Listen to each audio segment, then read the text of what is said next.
Mesdames, Mesdemoiselles, Messieurs, bonjour. Avec vous, Mourad Saïd du Centre de formation Etisal Academy. Aujourd'hui, nous allons parler des marchés publics. Nous allons essayer de comprendre ce qui les rend à la fois intéressants, mais très compliqués aussi pour l'entreprise. Suivez avec nous. En effet, la commande publique présente de grandes opportunités d'affaires pour toute entreprise, quelle que soit sa taille et quelle que soit son activité. Ces avantages sont les suivants. Un volume d'affaires de plus de 186 milliards de dirhams en 2014, dont 20% est réservé aux PME nationales. Une moyenne de plus de 50 000 appels d'offres par an. Ces appels d'offres sont répartis comme suit. Ainsi, par type de marché, on trouve que 41% des appels d'offres de l'exercice 2013 concernent les marchés de travaux, alors que 32% seulement concernent les marchés de fourniture et 27% concernent les marchés de services. Pour la répartition géographique, en première proposition, on retrouve la région de Rabat Salé Mourzaïr avec une concentration de 16,4% des appels d'offres, suivi de la région de Soussma Sadraa avec 10,5% des appels d'offres et Marrakech Sift El Haouz 9,8% des appels d'offres. Loin derrière, on retrouve la région de Rarcha Hassan avec 3,6% des appels d'offres, suivi par les régions de Glmim Smara Layoun, Boujdour Saria Al Hamra et enfin la région de Ouaddab El Gouira. Autre avantage, plus de 3500 clients potentiels solvables et garantis.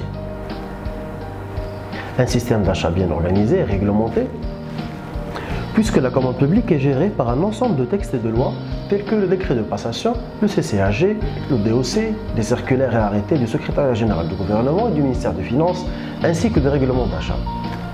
Il y a également de grandes possibilités de succès, grâce notamment à la mise en place de nouvelles règles de transparence, d'éthique, de lutte contre la fraude, et de la corruption et du conflit d'intérêts.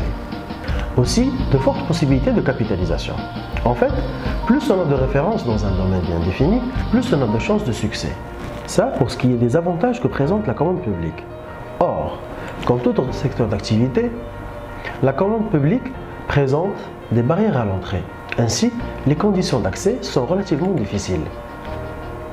Les conditions de succès aussi sont souvent compliquées. Les moyens nécessaires pour y pénétrer sont importants. Le nombre de risques encourus est très élevé. Les risques encourus peuvent être d'une très grande ampleur. Et enfin, les retards de paiement peuvent être fortement pénalisants. Pour résumer, si on se limite à une vision simpliste, on peut définir le marché public comme une opportunité d'affaires, un prix de revient, une marge de bénéfice, des contraintes d'accès et des contraintes de financement. Alors que dans une vision plus réelle, on définirait le marché public comme un investissement important à risque, pouvant dégager un profil important lorsqu'il est bien géré et pouvant se transformer en une menace capable de générer des pertes importantes et parfois déstabiliser dangereusement l'entreprise. Voilà, d'autres vidéos suivront où nous allons vous expliquer sommairement les grandes étapes d'un marché public et surtout les risques qui y sont liés. Pour ça, et si vous avez des questions, suivez-nous sur notre bureau virtuel. Merci.